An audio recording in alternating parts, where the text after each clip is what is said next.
Another difference that I forgot to mention between homeless families and homeless youth or homeless individuals is that, like this one girl told me, she grew up homeless her entire life. And honestly, she still wasn't that old. She was only like 20 or 21 when I met her, something like that. But she told me that the difference between her and me is that she had a dad and a brother, but she also had a mom as well. She had the protection, to a certain extent at least, that a lot of street kids don't have, and a lot of homeless individuals don't have as well, unless they like do the whole buddy dating thing, which I mean most people do in society anyways, because dating is pretty much like a thing about hookup culture and emotional support in the West, and also having a place to stay. But either way, this is why I say that there really should be more groups, not on Reddit, not some bullcrap like that. Groups where people can really talk about the truth without the chomo bullcrap and without the white supremacist European philosophies, without the white supremacist philosophy of atheism, without the white supremacists on the left or the right. Especially the left, because Reddit is a leftist app for the covert, subconscious, racist, white savior liberals. Gaps in social services are leaving homeless youth with no good choices. In the U.S., funding to shelter teens and young adults experiencing homelessness is far outstripped by the need. Or really what people should be talking about is the legalities around it that actually not only stop youth shelters from being made in the U.S., but shut down the little youth shelters that did used to exist, which were still mostly on the West Coast back in the 80s, and I can't remember what else. For months, he woke to the sound of cars. Sometimes the incessant roaring kept him up at night. But sleeping under an overpass was better than sleeping under nothing. So 19-year-old Israel Cook learned to manage. No human should be living under conditions like that, he said, of the stretch of U.S. Route 29 in Gainesville, Virginia, that he lived beneath this summer. But where else did he have to go? Most days he readied for work in the dark, freshening up with baby wipes unless rain offered a chance for a makeshift shower. I've been homeless for 6 years, Cook said. This summer, this is life now. As the nation continues to deal with the growing homelessness crisis, the U.S. Department of Housing and Urban Development, HUD, announced a record $3.1 billion this year to support the Continuum of Care program, the shelter system that spans the country. And I'm wondering if this is connected to HMIS, because I know HMIS is like the database or whatever they use in every state. But that program predominantly serves adults and families for unaccompanied teens and young adults experiencing homelessness. There's little age-appropriate support. That's meant Cook and too many youth like him have had to face homelessness alone. Cook said he was just 13, still in middle school, when his mother sent him to live with his father, a Navy veteran in rural Virginia. Homelessness dogged them for years, Cook said. Despite entering 9th grade a year late, he managed to finish high school a semester early with a B average, and he did it while sleeping in tents, warehouses, shelters made from boxes and pallets he strung together, or, if he was lucky, the houses of sympathetic strangers. He now works 48 to 52 hours each week, yet stable housing remains elusive.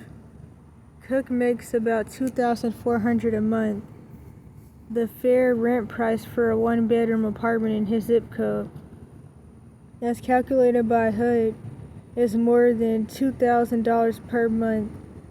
When he finds rent he can afford, he once got his hopes up for an apartment 5 miles out of town that costs $1,200 a month.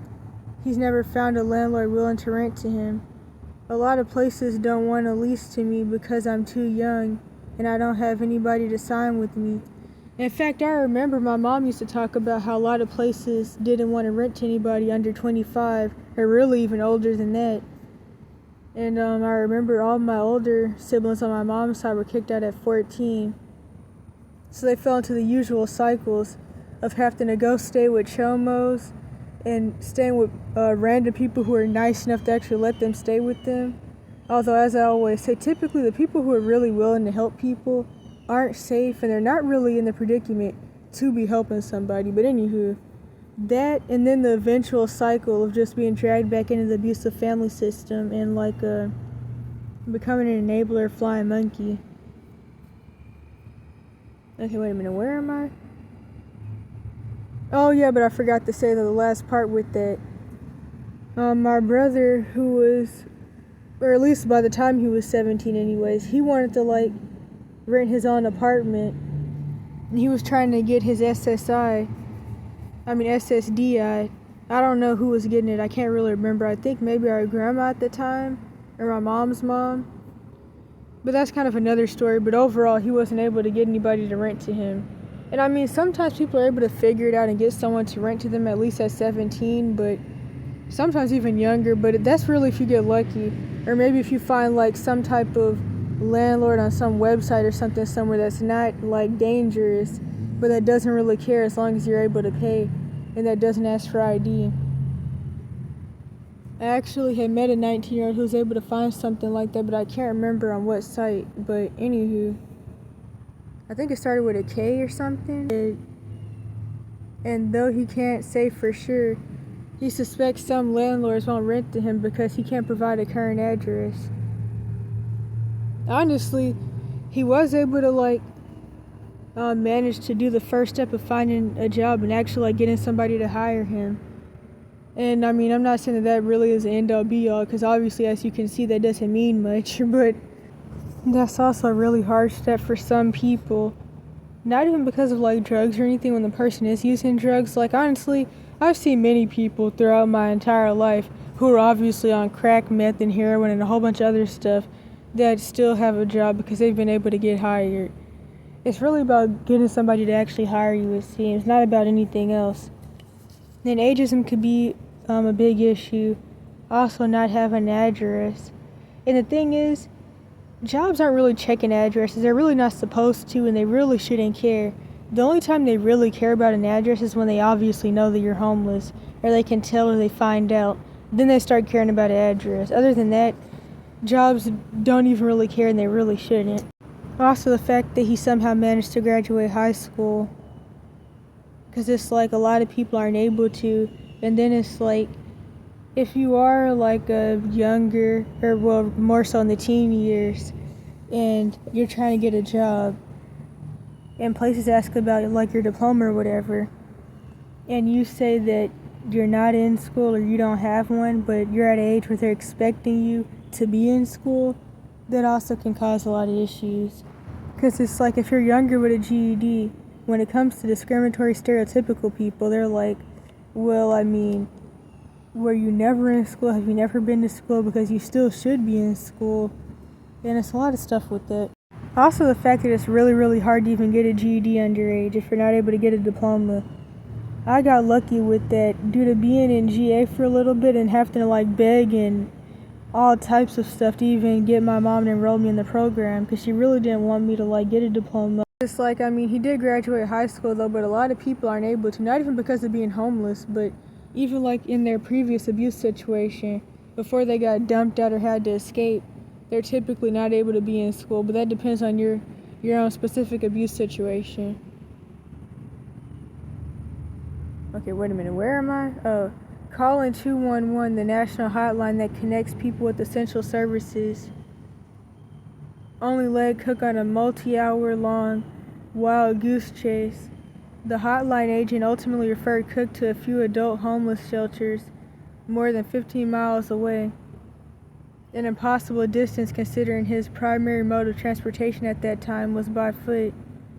And youth like Cook don't belong in adult shelters. And that's the thing. In fact, if I remember, I'll put in like a screenshot of this one video where this 18-year-old homeless kid was talking about with some bullcrap interview channel how he got essayed by some random dude, and the dude was like, I've never heard of that. You never heard of somebody getting assaulted? And it's like, if he was a girl, would you say, dang, there's a spider on my arm, hold up. If he was a girl, would you say that didn't make sense? But it's like, even then people play games. It's like, people feel like if you're getting assaulted and you're a boy, then you're either lucky if it's a woman who's not related to you, or you're quote unquote gay if it's like some dude. But if either way, if you're a boy or a girl, people feel like you're just secretly a prostitute and that's why you're getting assaulted. I don't know why people feel like that. It's like, people feel like, I guess like the world isn't as messed up as it is, or if they're like, I don't know, a sexual predator themselves, they feel like you're just like trying to make people look bad when really you wanted it. It's just, people are weird. I don't even know what to say about it. But anywho, where was I? Said Darla Bardeen, Executive Director for the National Network for Youth, a non-profit organization working to end youth homelessness.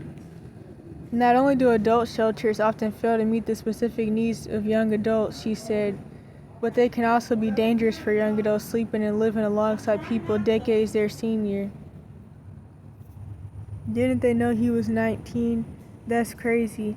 Adult shelters are not youth appropriate, Bardeen said. But the thing is, there really aren't youth shelters in the U.S. Like, everywhere has homeless children and babies and stuff, but it's like, sure, in places like the Philippines, if you're a certain age and you're like wandering by yourself at night, you can get locked up for that.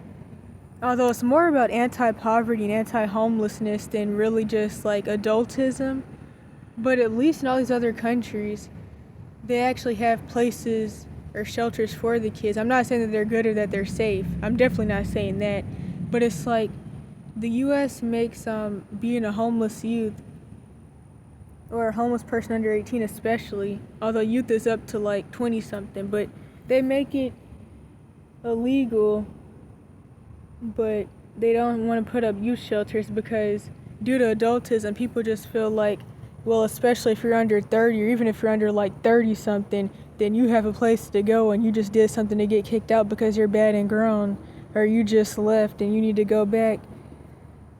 And you have to deal with people who, the horrible people from healthy family systems, which is very few, and then the usual people of cognitive dissonance that hold their abusers that mess them up in the highest esteem, and so they feel like you should do that too. And the craziest thing about it is that everybody doesn't even have that option to play dumb and play cognitive dissonance. Some people were kidnapped by CPS and don't even know who their family is. So it's like, everybody doesn't even have the option to just quote unquote go back where they're supposed to be at. Okay, where am I?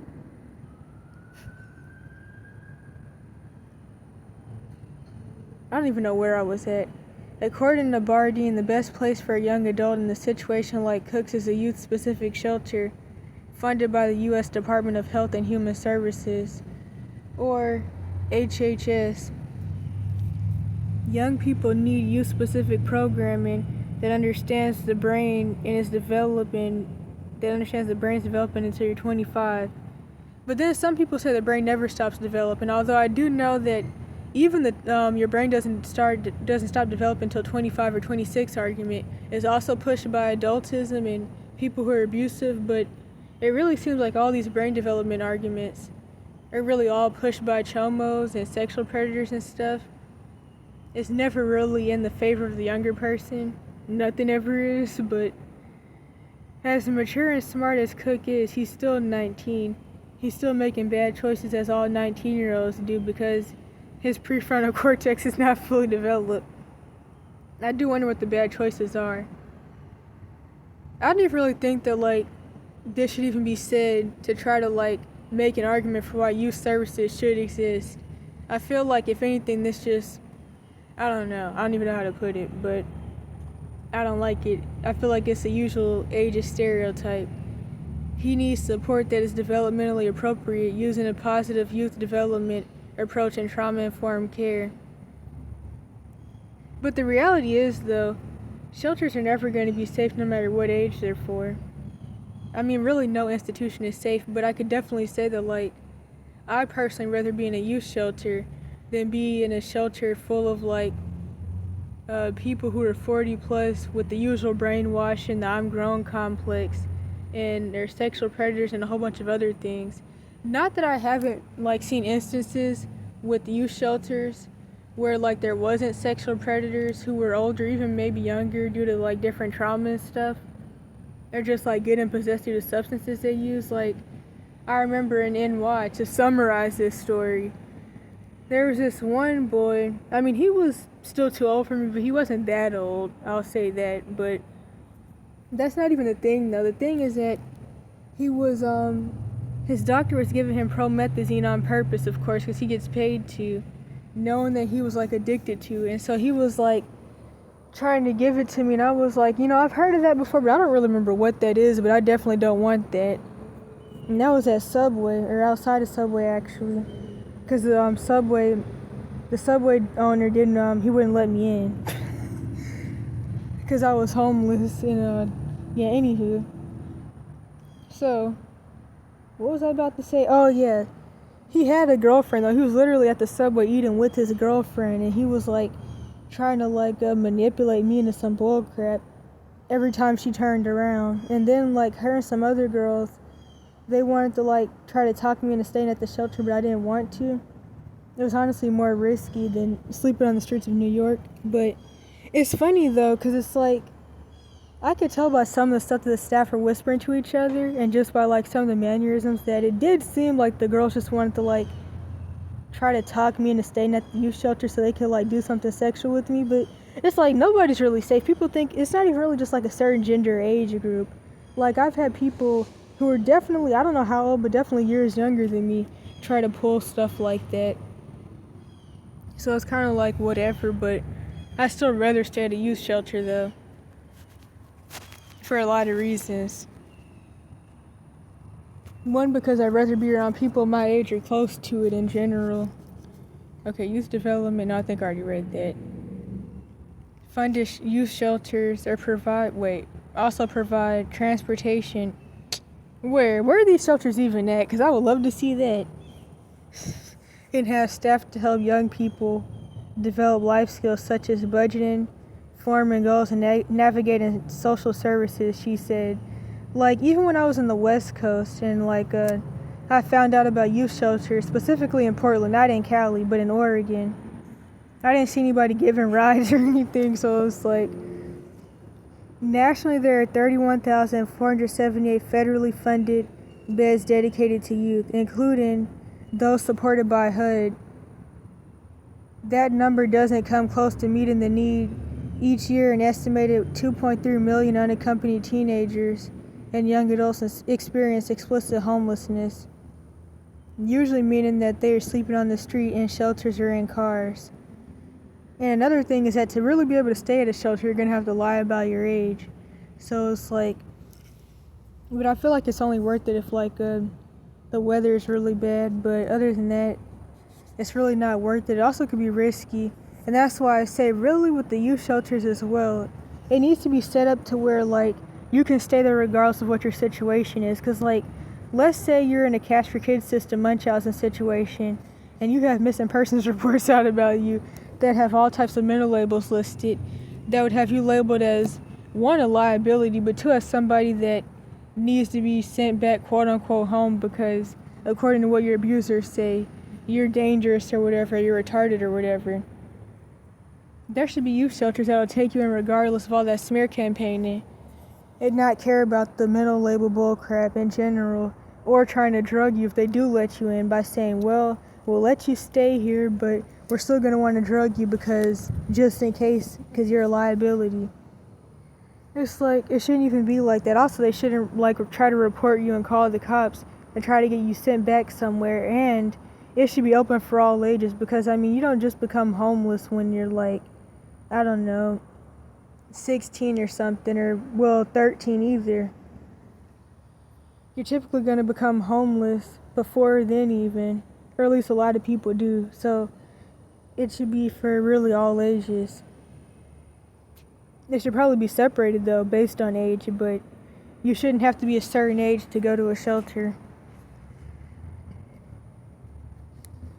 In fact, like, as I said before, I've met people who have grown up homeless by themselves since 7, and like, all the different bullcrap that happens, especially due to law enforcement and the police and getting charged and locked up over and over again for being homeless underage, or being homeless in general. Like, if shelters were actually like existing and they were open for all ages, people in situations like that, a lot of things wouldn't happen that happened, to make a long story short. But I'll definitely say though that unfortunately no institution is safe, so like, these institutions are still going to be filled with abusers, chomos, psychiatrists, and it's like, you really, as people say, there is no safe place for people with no family or abusive family. And that's kind of the end-all be-all. That's more than 70 unaccompanied homeless youth for every shelter bed intended for them. We just can't serve everyone, said Judith Dittman, CEO of Second Story, a nonprofit that runs a youth shelter in Virginia.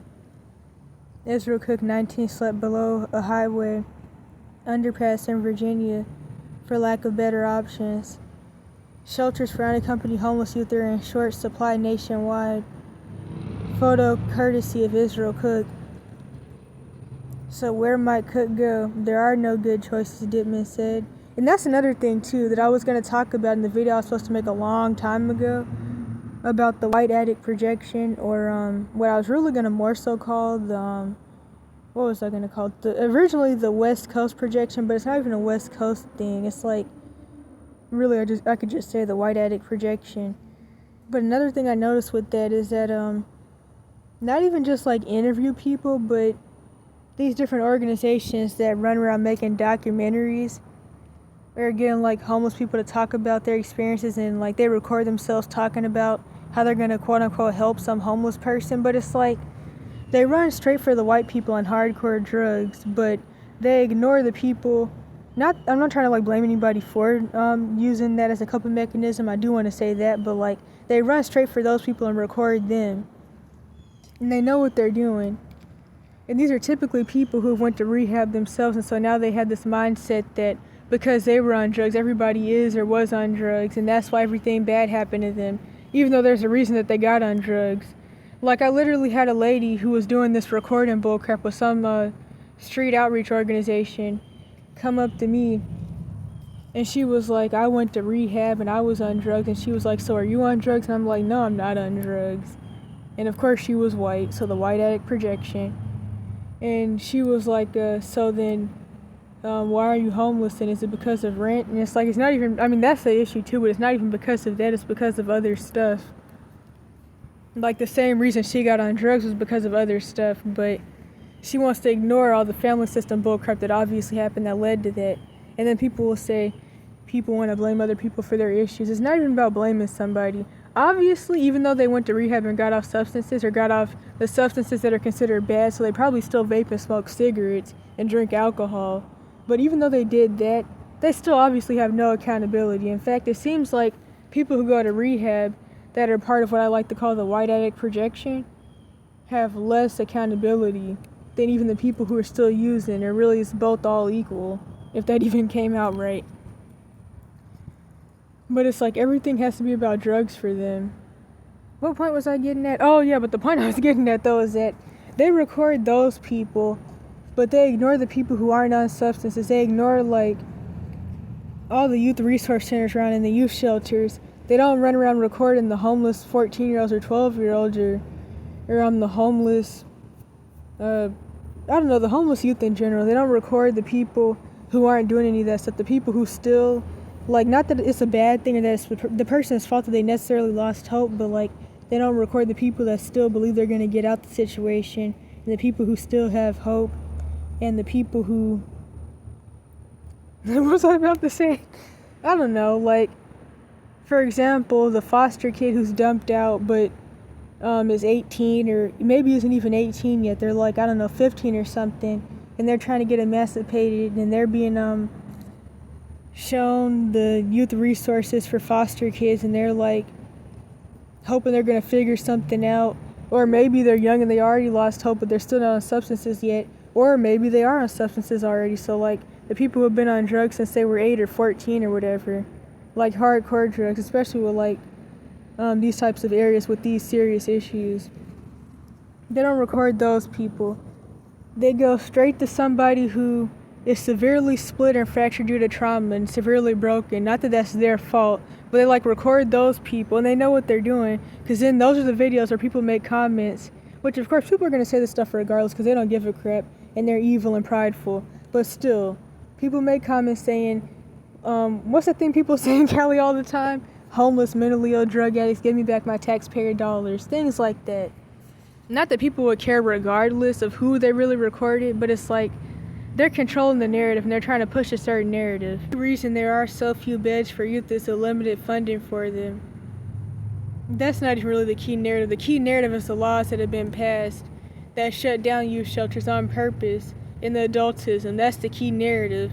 I mean, the key wait, I don't even know. In the 2022 fiscal year, HUD and HHS gave out a combined $109 million in grants to support shelters serving youth. And there's none in the South. Well, I mean, there's a few Covenant houses, but in comparison, grants to support adult and family shelters, all from HUD, totaled nearly $3 billion that year.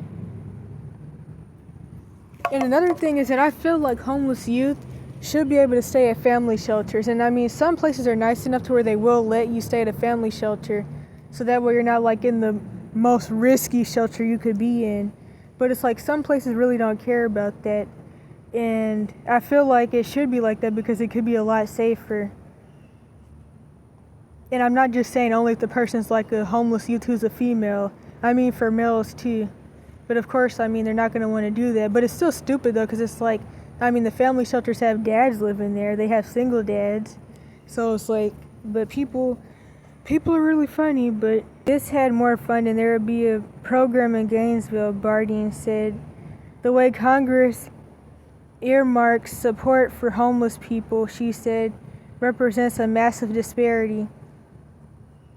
Second Story stopped accepting new youth into its transitional living program, which offers long-term stable housing for youth after it lost its HHS grant in 2022. And that's another thing too. With the what's about to go down on the West Coast with the whole earthquake tsunami thing, it's like that's gonna screw stuff up even more. It really is. And it's like most homeless youth don't even know about the little services that do exist, and the little ones that do exist are mostly on the West Coast. And it's like I mean, I've known people that if they could have just got the little bit of services that exist on the West Coast and the South or the East Coast or wherever they're at, that's most likely going to be in the South or the East Coast, they could have been a lot further and things could have been a lot better for them. Kind of like the story I talked about with on the storm shelter at the Catholic Church in North Carolina, and that whole bullcrap scenario. Well, not bullcrap scenario, it was mostly funny, but the bullcrap was that the toxic, really Jezebelic 40-year-old women, really specifically 2 of them, were really angry and bitter and jealous of younger people. And I talked about this in my video that was, my videos, that was like a 5-part series titled Funny Situation Since Becoming Homeless or something like that. And if I remember, I'll put it in the description, but pretty much these 2 ladies wanted to fight these 2 girls who were like, 18, 19, something like that. They were jealous of one because she had a job in a car, and they were jealous of the other one because she was just younger and they were calling her a hoe and stuff. But she wasn't even a quote-unquote hoe, whatever that really means. She was getting essayed by these dudes at the men's shelter because she started staying at the men's shelter because these 2 women at the women's shelter kept threatening to beat her up for no reason. And so she got essayed and she got pregnant. And things went really, really left because one of the dudes ended up sticking some gummies down her throat when trying to assault her. And then stuff happened, and then the baby ended up dying, and then she was depressed because of that, obviously, because she wanted the baby, and it's just like, it was really, really horrible. And then after that, the staff said that nobody could sleep at the men's shelter anymore, at least the women couldn't. And to be truthfully honest, she shouldn't have had to do that anyways. As much as the staff called the police on somebody every single night, like, they literally called the police on one lady because they were just scared because she was having, like, I don't know what they call it, like mania or something like that, and she couldn't go to sleep, and her eyes were red, and she just wasn't going to sleep. She was just sitting there, but like, she wasn't doing anything to anybody, but of course that makes people nervous, and so they called the police on her because of that. They called the police on another lady because I don't remember what happened, but she started crying because of something, and that was something to call the cops over. It's like they should have called the cops on those two ladies, but actually eventually they did call the police on one of them because she told one of the staff, F you. And she was like, really, Miss Marquita, you're calling the police on me because I said F you? But yeah, somebody went to jail every night. But overall, those dudes should have went to jail though. I should throw that in there. But yeah, that was really, really bad. But anywho, it relies on private donations and its own reserves to continue operating. And another thing about this, it also goes into the adultism and the anti-runaway rhetoric, as I call it, which I talk about a lot in the, what was it called? My response to Coroner's message to teens and parents. Like, Coroner's message was absolute bullcrap, and most people are too ignorant and dumbed down to even realize how horrible and stupid that actually was. And then also my video that I talk about a couple of different things, but I think the title is Candace Owens, We're Scared of Kids These Days, and I can't remember the rest of the title. But yeah, I talk about anti-runaway rhetoric and how really it does nothing but enable human trafficking as well as other bullcrap. We don't want to wait a minute. We don't want to take from one pot of money to another. I was about to say a pot of honey. Dittman said of congressional decisions about funding. An 80-year-old homeless person still needs a bed. See, that's another thing too. That's not wrong, as if people care about the elderly homeless people anyways, but it's like, I don't like the rhetoric where people are like, okay, this person's mentally ill and it's their fault they're mentally ill because all they have to do is go get quote-unquote treatment and sit in a chair for 5 hours and talk to somebody, and then they'll be okay, and then they'll be better.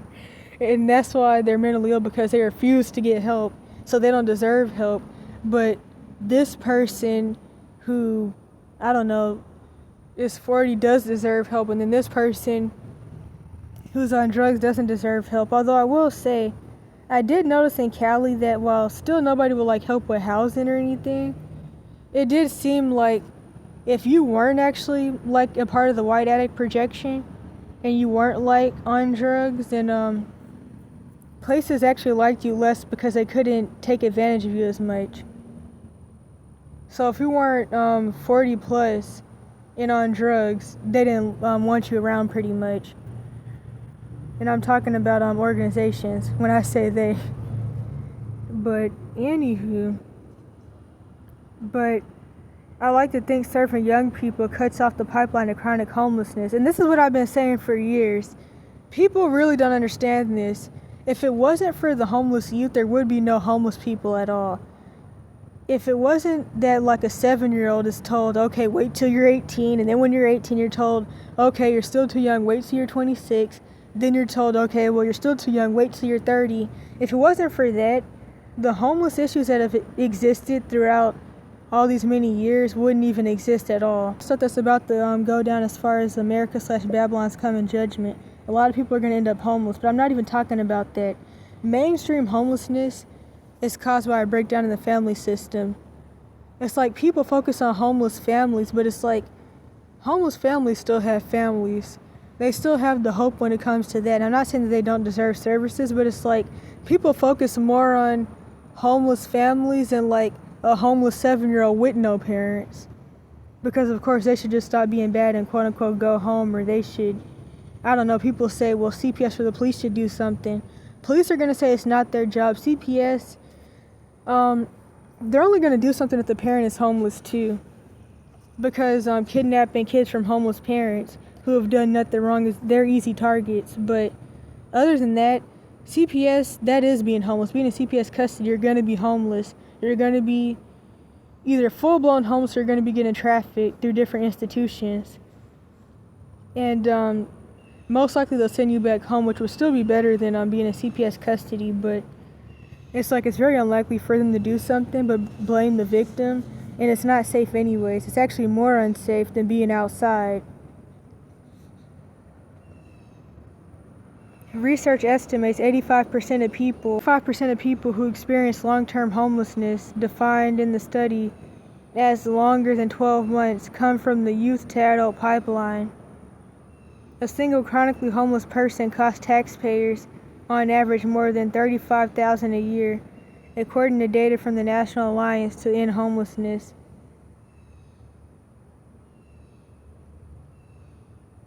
That public schools assist homeless students to help break what could become an inaccessible cycle of hardship, but many of the students who need that aid fall through the cracks. The funny thing about that, though, is that it gives me flashbacks of the whole MTZ High situation. I don't remember much about it, but back on the abuse evidence channels, I talked about it pretty often and did have clips at least. And I remember this one point in time where the counselor kept telling me that I wasn't allowed to talk to the school social worker about my situation because it wasn't that bad, because his daughter died and his wife died in a car wreck or something like that, and there were homeless kids. And if there's homeless kids in the school, you're actually supposed to point them to services to help them. Or maybe he was talking about the foster kids, which is honestly what I assume, that he was talking about the foster kids that were living in group homes, because that is homelessness, but I'm not really sure. Another study commissioned by Youth Link, a nonprofit that helps provide homeless youth with basic needs in Minneapolis, Minnesota, found that only 6% of homeless youth it assists would need to gain financial independence by age 20 for taxpayers to break even. Wait. I don't know what that's supposed to... I'm confused.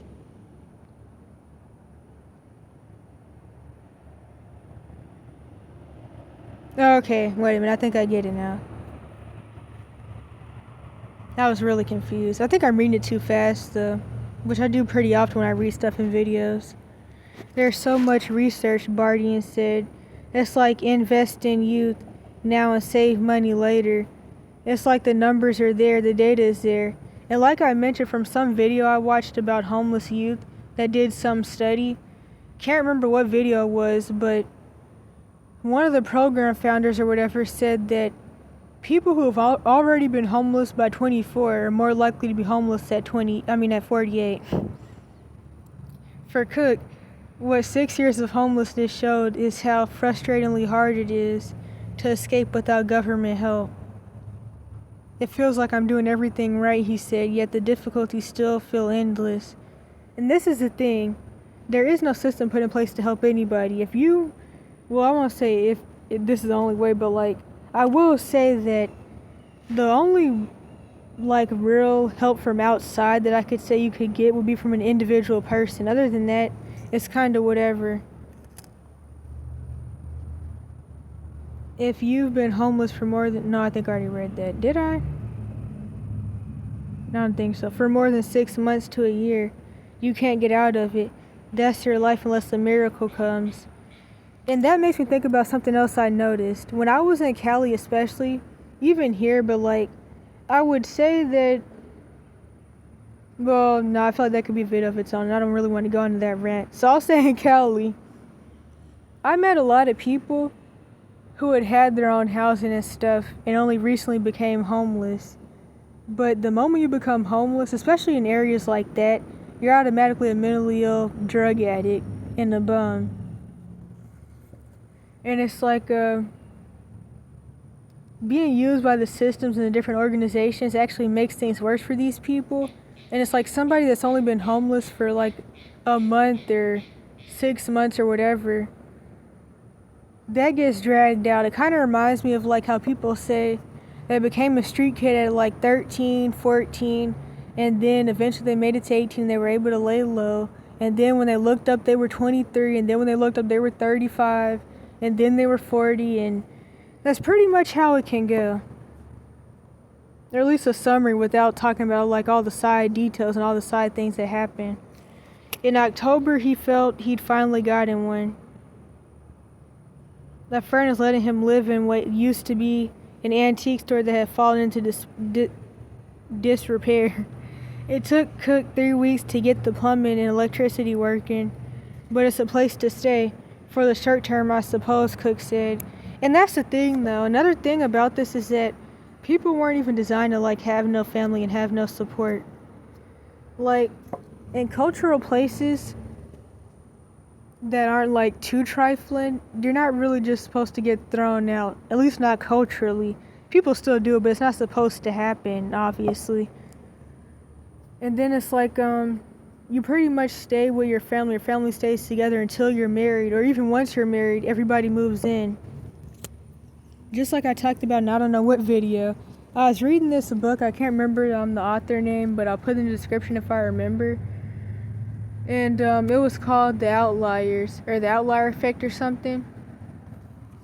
And it's about like how people get to where they're at, although I'll say it's still bullcrap, because some of the people mentioned are born into bloodlines where they're destined to become billionaires and trillionaires.